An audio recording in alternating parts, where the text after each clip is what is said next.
Story 1. I used to go to a certain 24-hour gas station close to my house around 3 or 4 am regularly because that's when I got off work and not much else was open. It was usually the same guy working. He was always friendly but not really creepy seeming. One night I was just getting some honey, and he said don't worry about paying. It was odd, but I figured maybe he had already counted his drawer or was mad at his boss. Whatever. Then he said, "Hold on, I want to show you something," and started walking toward the back. I followed him. I wasn't nervous, but I prefer a good amount of personal space, so I stayed about 4 to 5 feet behind him. He opened the door to the back room, and I could see from where I was that it was just a stock room and it was mostly empty. When he stepped in the doorway and motioned for me to follow, I stopped and asked what he wanted to show me. The man lunged at me, grabbed my arm, and tried to yank me into the room. Fortunately for me, I am really strong, a lot stronger than I look, and I grabbed him back, yanked him away from the room toward the cameras, and kind of threw him into the wall. I said, "Thanks for the honey, you jerk," and I left. At first, I was mad, then I was depressed about it. I thought about calling the police, but in the place I lived, they didn't even show up for gunshots half the time. I thought about calling his boss, but he had been there for years, and a lot of times these things don't get taken seriously. I didn't know what I was going to do, but the next day I went in with my phone, clearly videotaping him, and when he saw me, he smiled. He liked that I had him on video and called me honey and flexed his muscles for the camera. What the heck? He literally just thought what he did was cool until I started talking, and I let him know in no uncertain terms that I was angry. His response was a nervous, "Oh, are you going to get your boyfriend to come do something to me?" That made me even more mad. Like, why wasn't he afraid of me? He already knows I'm stronger than him. But he had such little regard for women that he thinks what he did was okay. And the only thing to worry about is if I got a man involved. The more I thought about it, the more I started to worry about other women crossing his path. Not all women are as strong as I am, and somebody else may have wound up in that back room. I thought he needed to learn that a woman can be scary and not feel so comfortable just casually assaulting us. I didn't want to hit him and go to jail, so I made a plan, and it was a fun one. I kept going in at random intervals, sometimes multiple days in a row, sometimes not for weeks, sometimes after work, sometimes after a performance, dressed in any kind of mask or strange dirty sweaty clothes I had worn on stage. Every time was a new demented scenario. The first time, I put a handful of coins in my mouth. Yeah, it's gross, but worth it. It was well over the amount that honey cost. I walked in staring at him with a blank look on my face and grabbed a honey, never breaking eye contact. He was not happy to see me this time. He was on the phone, and I walked toward the counter but stayed about 10 feet away and just stared. He tried to wave me to the register and cash me out while he was on the phone. He really didn't want to interact with me, and my dead stare started to creep him out pretty quickly. It took about 5 minutes for him to get off the phone. He was weirded out by this time, but he wouldn't really call the police or do anything because I had him on video admitting to assaulting me. I held my ground and my stare. It was so hard not to smile as he got more and more nervous, but I held on for about 10 solid minutes, then slowly walked up to the counter and opened my mouth, just letting all the coins just fall out. I stared blankly for another few seconds and walked out with my honey. Every time was something equally crazy. Once I just kept opening candy at the counter, taking one bite then dropping it and saying, "It doesn't taste good. Why doesn't it taste good? I need it to taste good." Then I left a 20 on the counter and walked out. I'm not a thief. One time I just cheerfully sang a Cramps song and rearranged an entire aisle. Every time he tried to tell me to stop, I death glared at him and sang louder. I visited him often for around 6 months. Sometimes I would act like he was my best friend and just hang out at the counter telling him random nonsensical stories. Sometimes I would act like I was so heartbroken and sad about the donut display or something. But I never ever let him speak. I would change my expression to a murder stare and keep talking, but make my voice very loud and firm until he shut up. Eventually, he developed a twitch, and I could tell he was truly miserable, so I felt done. My boyfriend really wanted to see this guy, so I brought him in for one last visit. Did a whole introduction like we were buddies. We both leaned on the counter drinking soda and eating candy for about 30 minutes. It was earlier than usual when a few other people were in and out. We were cheerful as heck. I told him that I felt like he didn't like me as much as he used to. I told my boyfriend in front of him. He used to like me a lot. He liked me so much he tried to drag me into that back room over there. You gotta really like someone to do that. I asked him why he didn't like me as much as he used to. Told him I felt like I have been a really good friend. I even come to see him all the time. I even eat candy that doesn't taste good and help arrange shelves and sing him songs. I acted so hurt. So my boyfriend acted really offended and asked him why he doesn't like me as much. He knew better than to speak by now, so it was a real deer in the headlights scenario. As we were leaving, I said, "Oh, I have a present for you, but I forgot it. It's okay, I'll just bring it to your house. Don't worry, I wasn't following you or anything. I was just driving behind you and watching where you go. Bye." Then I never went back. I don't have any way of knowing if it worked, but my hope is that next time this piece of garbage wants to put his hands on a woman that doesn't want it, he remembers the 6 months of hell the last one put him through. Story 2. I'm a public defender, so I have oodles of stories about unusual people. My favorite is the one where the client wanted me to argue that he hadn't endangered anyone because the pipe bomb missed the window he threw it at and landed next to and partially blew up an unrelated, occupied apartment. But that's completely irrelevant. This is the story of the misguided individual, let's call him Speedy, and his misguided father. By way of background, this was my first day without supervision in a tiny firm, 2 partners, and part-time me doing public defense for misdemeanor cases.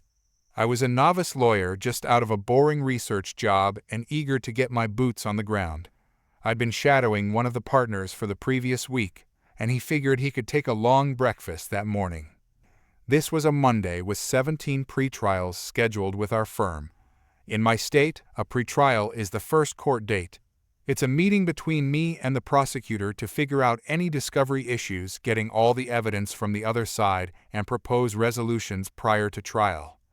Then I talk to the clients, and then we go into the courtroom and announce whether we're accepting the prosecution's offer. If that little firm had its ducks in a row, I would have had police reports beforehand to review and would have called all the clients to introduce myself and get a sense of how they wanted to approach their case. That didn't happen. Partner 8 files, they mysteriously disappeared whenever he had them and really didn't give a hoot about the client's hired clients get a deluxe cheeseburger, assigned clients get the patty without a bun. It was so bad that I quit after a year and set out on my own. That was 5 years ago, and I have no regrets. So, I had about 10 minutes that morning to read 17 police reports and review whether their 17 offers were good enough based on what could actually be proven. Then I had a judge breathing down my novice lawyer's neck to get everyone talked to within an hour of starting the client meeting part, about 3 minutes per person. Yes, disgusting, so we could get the courtroom part done in time for him to go to lunch. Most of the clients were understanding. Public defenders get a bad rap because of firms like that one, so they were eager to get their lawyer time and wanted to use it effectively. I also ran well over the hour and played up the first day pity points to get the judge to step back a bit, so it was more like 10 minutes per person that day. Until 16 of 17. It's always near the end, isn't it? Speedy walks in, 17 years old and looking kind of jittery. I start to close the door, but his wail of a father and pucker-mouthed mother push it open. "Sorry, sir, but I need to speak to Speedy alone." Like hell you will, he's misguided, you see. Darn, I missed that in my 40-second skimming of his report. I didn't have the authority to exclude the parents. I apologized and urged them to remain outside. You see, much of the time, kids have already told their parents misguided tales that get completely disproved by solid evidence, like video. If they're on their own, you can calmly explain what the evidence is and whether it makes a strong or weak case for the prosecution. Then you can discuss options, if their parents are looming over them. However, they'll stick to their story like someone claiming they'll pass a substance test. Of course, the parents stayed. I then got about 20 minutes of pure misguided father yelling at me, insulting me, and insisting that the police officer had a grudge against Speedy and has been making things up for years. Typical explanation for their child's juvenile record. I couldn't get a word in edgewise, and the misguided father was actively stopping Speedy from saying anything when he tried to pipe up. I was watching the clock, knowing that my first day pity would only go so far with the judge. I finally channeled partner's lack of patience, pulled some theatrics, and ended up shouting the misguided father into semi-submission. For the day, at least. The entire time. During this and every other meeting, Speedy just sat there with this smug smile on his face. I don't think I ever heard the mother speak. You see, Speedy was charged with drag racing. In this state, that's a misdemeanor that can get you up to 6 months in jail and/or up to 2 years of probation and over $2,000 in fines. The prosecutor was offering reckless driving, a civil infraction with no jail or probation, and $500 in fines, 6 points on the license either way. It was a pretty sweet deal if Speedy was guilty, and the firm had no fear of taking things to trial, even if the case was weak. The issue was that dashboard-mounted cameras exist, and police use them. After hearing the same story 50 times about how Speedy was just hanging out with his friends to work on cars when the jerk-faced police officer pulled up and arrested him for no reason, I had the audacity to ask about the half-dozen random citizens who lived on the street and called the police to complain that a car matching Speedy's, including his plate number and being a different color than any of his friends, was repeatedly racing back and forth and stopping at the gravel lot where Speedy was arrested. Well, obviously I'm misguided and incompetent for not believing my client over the cop and knowing nothing about cars because Speedy's friend was there and he was racing, not the precious, innocent cherub that is Speedy. Of course, Speedy's friend's car was nearly identical to Speedy's and was parked right there, and the misguided cop ignored it because of his vendetta. I asked for the friend's name. I've got nothing. The misguided father didn't want to get the non-existent friend involved for non-existent reasons. When I repeated the thing about the plate number and pointed out that the mystery friend would have had a different number, I got more yelling and a vague conspiracy theory about the cop convincing people to lie for him to get Speedy into trouble. Yeah, your misguided son is big enough to fabricate criminal charges. Totally. He was about 2 minutes into the fresh tirade when I pulled out my laptop. Again, dashboard-mounted cameras exist, and police use them, and I'd done my job and gotten the recording first thing that morning. I started playing the video without saying anything, and the misguided father miraculously shut up to watch it. The cop had quietly pulled in next to one of the complaining citizens' houses and waited for the next round of the race. Sure enough, Speedy's vomit orange vintage Camaro came flying by after a few seconds of roaring engines, along with some silver blur.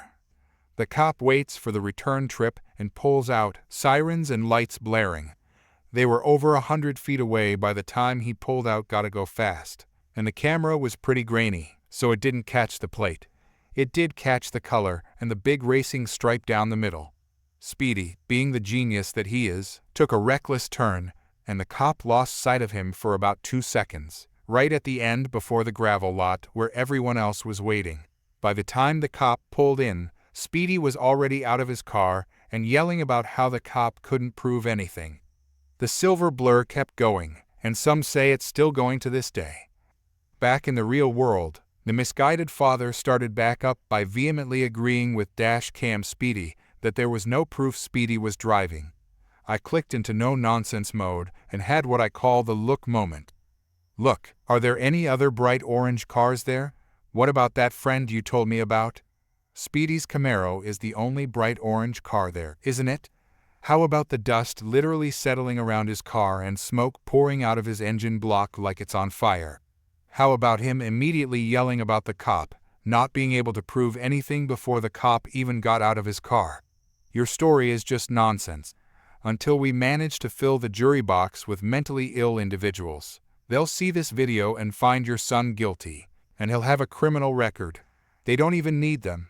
But I bet the jury'll believe those random witnesses who've never met your son and have no reason to lie. 2. You're not helping anything, and I have another client to talk to. Take the ticket or set it for trial. I'm not misguided. I don't believe you, and it's not my job to believe you. It's my job to evaluate the facts and do the best thing for your son and try to keep him out of jail. If you go to trial and tell these foolish tales, the judge will know it because he's not misguided either. He'll know your son is a reckless liar, and he'll put him in jail to teach him a lesson. Not quite screaming, but very loud and very clipped and enunciated. The voice of, "I'm done with your nonsense, authority." But they didn't arrest the other driver, so this proves that the cop was targeting my son. The other guy left. So, Speedy and his misguided father refused to talk to me anymore. Great. The last client went smoothly, possibly because of the shouting. I'm a bit of an emotionless monster, so it didn't affect my demeanor with the next guy other than them being extra nice. The case was set for trial, and partner handled Speedy's case without me until he had his own look moment. Then we worked it together because the misguided father hated both of us equally. It turns out that Speedy already had 10 points on his license for a mix of speeding and reckless driving offenses. Go figure. You lose your license in this state when you get 12 points. Back then, to get the license back, you had to wait a year and pay over $1,000 in driver responsibility fees. They've since dropped the fees. Thank goodness. Speedy was also an aspiring mechanic. Go figure, no garage would hire a mechanic who couldn't drive to check cars. So Speedy absolutely could not get any more points on his license, or it would ruin his perfect little life. Speedy was obviously a prodigy mechanic. Just look at how fast his car was. So we actually held that trial. It lasted 1 full day. Prosecution in the morning, defense in the afternoon. The misguided father tried to insist on testifying, but the lawyers get to make any decisions that don't affect a fundamental right of the client. Otherwise, I would have had to file that irrelevant motion from back in the first paragraph. The misguided father didn't testify. Unfortunately, the right of a defendant to testify is a fundamental one. So we couldn't stop Speedy from telling the same misguided story he told his parents the night they bailed him out. The fun part was the prosecution's case. A random person who lived next to the gravel lot had been taping the races on his phone. That guy popped up after it was clear that the prosecutors would have to try the case, so they sent out officers to canvass the neighborhood for better witnesses. They got pretty lucky with that one. He even caught the end of the last race, complete with an excited, "Oh sugar, boy, you messed up," when the cop was walking up and Speedy started yelling about proof. Yes, we got that before trial, and yes, Speedy and his misguided father didn't care because Speedy couldn't lose his license, was totally innocent, and couldn't risk his amazing career as a prodigy mechanic. The new video didn't clearly show the license plate or Speedy's face, so it obviously didn't mean anything, and we useless public defenders had to do our darn jobs and just prove it was somehow the still unnamed friend. Both my partner and I tried many times to explain how foolish this argument was. We did our best to defend the misguided individual. As predicted, the jury found him guilty before I could finish my post-closing cigarette. At sentencing, the judge tore him a new one about his casually remorseless attitude towards public safety, refusing to take responsibility, and a juvenile record filled with traffic offenses and a few assaults. There was a lengthy speech about risking the lives of children playing in their front yards, including a graphic story from a vehicular manslaughter case that the judge had presided over years earlier. Speedy got 3 months in jail, the full 2 years of probation, maximum fines, and no special status for his age. It was very hard not to take out my phone to get a picture of his face when he heard his sentence, the moment his smug grin finally dropped, but that would be unprofessional. The misguided father took exception to this obviously corrupt result of a lying police officer persecuting his innocent son and made that known to the court. Rudely, contempt of court is a criminal charge that carries up to 90 days in jail and a $500 fine. I sincerely hoped that those two learned something in those 3 months, until I looked up Speedy's name in the system a year later and saw that he ended up serving an extra 3 months on that case and caught felony charges. I asked the partner I was and am still friendly with if he knew anything. Apparently, Speedy went to one of his probation meetings under the influence and tested positive for a controlled substance. The police were called. They searched the Pucomobile that he wasn't supposed to be driving in the parking lot and found controlled substances and paraphernalia. It was actually pretty sad. The misguided father had kicked him out as soon as he turned 18. He was living out of that Camaro when he violated probation. Pretty weird for someone who had been so protected a year earlier. My guess is that the misguided father blamed Speedy for getting him locked up. Speedy took the misdemeanor offer on his new case, got another year of license suspension, got his fines erased due to indigence, and went to court-ordered rehabilitation with aftercare. I feel sorry for Speedy and truly hope he got clean and started walking a better path. He was a product of his environment, which left him completely unable to live on his own when it came time to do so. I hope the dad has met or will meet an unfortunate end, or maybe an unpleasant experience with industrial-strength chemicals. You pass out pretty quickly from the fumes of a fire, so the searing pain would last longer with the chemicals. Yeah, he definitely deserves the chemicals. That may seem harsh, but with what I know now about abusive relationships, the real nightmare fuel was the silent mother. Definitely the chemicals. Story 3. I never really knew my cousins growing up.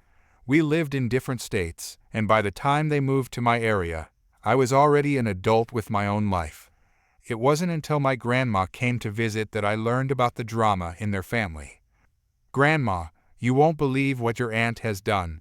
She's letting the kid's dad and his brother move in with her." "Me, really? Why would she do that?"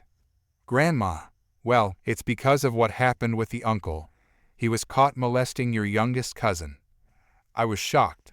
I couldn't believe what I was hearing. "Me, that's horrible. Did he go to jail?" "Grandma, no, they kept it in the family. They just swept it under the rug. And now he's skipped out on his probation back home. He's got warrants out for his arrest." I couldn't wrap my head around how anyone could let a child molester live with them, especially after what he'd done to my cousin. It made me sick to my stomach. A week later, I was at my obstetrician-gynecologist for a pregnancy checkup. As I was leaving, I spotted the uncle walking into the clinic. I overheard him talking to the receptionist about his pregnant girlfriend. My blood ran cold. Without hesitation, I went to my car and called the local sheriff's office. They transferred me to a detective. "Detective, how can I help you?" "Me, I need to report a wanted criminal. He's at the women's health clinic right now." I gave them all the information I had while I drove through a drive-thru to get my favorite snack. Then I headed back to the doctor's office. I parked my car, climbed onto the trunk, not an easy feat at 30 weeks pregnant, and started eating my food like I was watching a movie. Soon enough, I saw the sheriff's car pull up. 2 officers went inside. I couldn't hear what was going on, but I could see through the clinic's windows. They approached the uncle, spoke to him briefly, and then put him in handcuffs. As they let him out, one of the officers announced loudly to the waiting room, "Officer, this man is under arrest for violation of probation related to child molestation." The look on everyone's faces was priceless. Shocked, disgusted, horrified. The uncle looked mortified as they put him in the back of the police car. Later, I found out that he was extradited back to his home state and sentenced to 10 years in prison. It turns out the molestation charge was for a different child, not my cousin. The thought made me sick. How many children had he hurt? I couldn't help but think about his girlfriend. She was pregnant with his child and probably had no idea about his past. I hope she found out the truth and keeps that child far away from him when he gets out. A few days later, my aunt called me. She was furious. "Aunt, how could you do that to him? He's family." "Me, he's a child molester. He hurt my cousin, your child. How can you defend him?" "Aunt, that was in the past. He's changed. Now he's going to miss the birth of his child." "Me, good. That child deserves to be safe." I can't believe you're more concerned about him than the safety of children. Aunt, you had no right to interfere in our family business. Me, I had every right. He's a criminal, and I did what any decent person would do. She hung up on me after that. I haven't spoken to her since, and honestly, I don't want to. I can't understand how someone could prioritize a child molester over the safety of innocent children. My cousins, on the other hand, reached out to thank me. They said they felt safer knowing he was behind bars. It made me realize that sometimes doing the right thing means standing up to your own family. As my due date approached, I couldn't help but think about how differently things could have turned out if I hadn't been at the clinic that day. It scared me to think about how close that man had been to potentially hurting more children. I'm just glad I was able to do something about it. Story 4. Years ago, my dad met Harold through mutual friends, and they hit it off. I was 18 and in college when I met him, and we never had a close relationship. However, he always seemed to think of himself as a family friend and was extremely infantilizing and condescending towards me. Every time I saw him, I'd try to tell myself it wasn't that bad, only for him to prove me wrong less than a minute later. Harold would disrespect my boundaries, say things like, "You're not 19, you're a baby," while I was talking to other people, and patronize me, my education, or my hobbies whenever he had the chance. He always noticed that it annoyed me, to which he'd playfully ask if I hated him. I always said no, but only for my father's sake. The final straw came the day Harold interrupted a barbecue to say, "I really like you, even though you're an impolite brat." I was 20 years old. I'd been quiet all day, working on a paper during the barbecue, but replied patiently and politely whenever anyone addressed me. And even if that hadn't been the case, I knew he didn't have the right to talk to me like that. After that, I started making an effort to avoid any events I knew he'd be attending. Yesterday was my father's girlfriend's birthday. They threw a small lunch party at my dad's apartment. I went there with my fiancée and our 6-month-old son. Harold was there. I hadn't seen him in months, but he still talked to me as if I was a dumb child. Never mind that I'm engaged, a mother, and 26 years old. I spent the whole party ignoring his helpful advice about me being too young to get married or be a mom. It helped that most of the other guests seemed to disagree with him. My baby spent most of the afternoon sleeping. There's a bassinet in my old room. He woke up hungry, so I went to breastfeed him and excused myself from the party for a while. I got back to jokes and comments, all from Harold, about how I was probably struggling if my son was managing to leech me away for so long. He went on to interrupt a conversation I was having with another of my dad's friends to question pretty much everything about my parenting. He doesn't even have custody of his daughter, by the way, and to make more comments about my age. I decided I couldn't take it anymore after he asked if I'd thought about giving my baby up for adoption.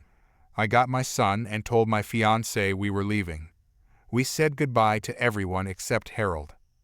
When we got to the door, Harold came to ask why we were leaving. I tried to make up an excuse, but he kept trying to make us stay. After a small back and forth, he jokingly asked if I hated him. And this time I said, "Yes, I do. Can we go now?" He didn't say anything, and we left. On the way home, my fiancé said he was proud of me. My father called this morning to say the opposite, and we had a small fight, but ultimately decided to drop the subject. I'm sure this isn't over, but if it keeps going, it won't be because of me. This is far from my proudest moment, and a small part of me regrets it, but I'm done with that guy. To answer some common questions. I don't think Harold is in love with me. Harold didn't tell me to give up my son. He asked if I'd thought of doing so when I got pregnant. It was still an awful question, especially since he interrupted a conversation I was having with someone else, my dad's girlfriend's pregnant friend, who was asking about my own pregnancy and delivery to ask it.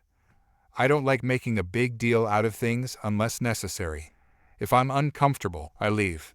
If I don't like someone, I avoid them. It's usually less stressful.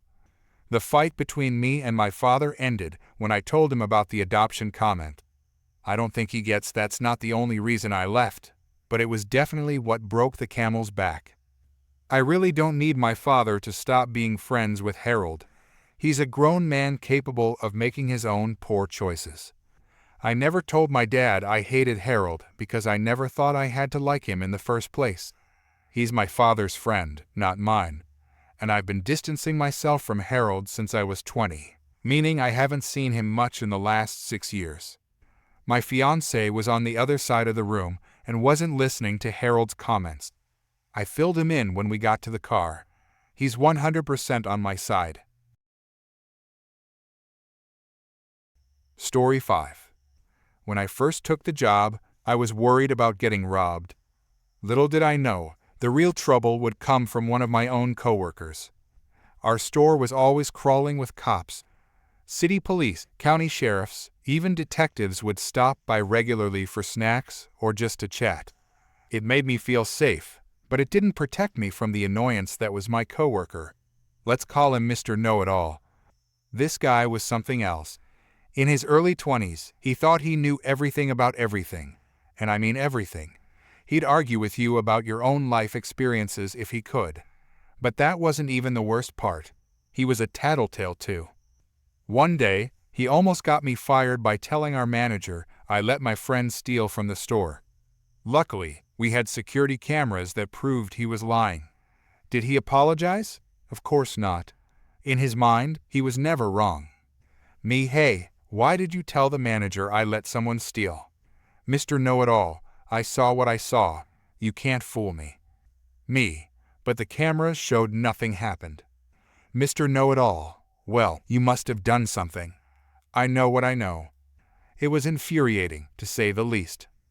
One evening, during a shift change, the store was full of cops as usual. There was this really nice sheriff supervisor, let's call him Friendly Cop. He was chatting with Mr. Know-It-All, and I couldn't help but overhear their conversation. Mr. Know-It-All, actually, that's not correct. I know for a fact it's this way. Friendly Cop, oh, is that so? Mr. Know-It-All, yes, it is. No offense, but with my education, it's only natural I'd know more about this than you. I couldn't believe what I was hearing. This guy was actually lecturing a cop about law enforcement.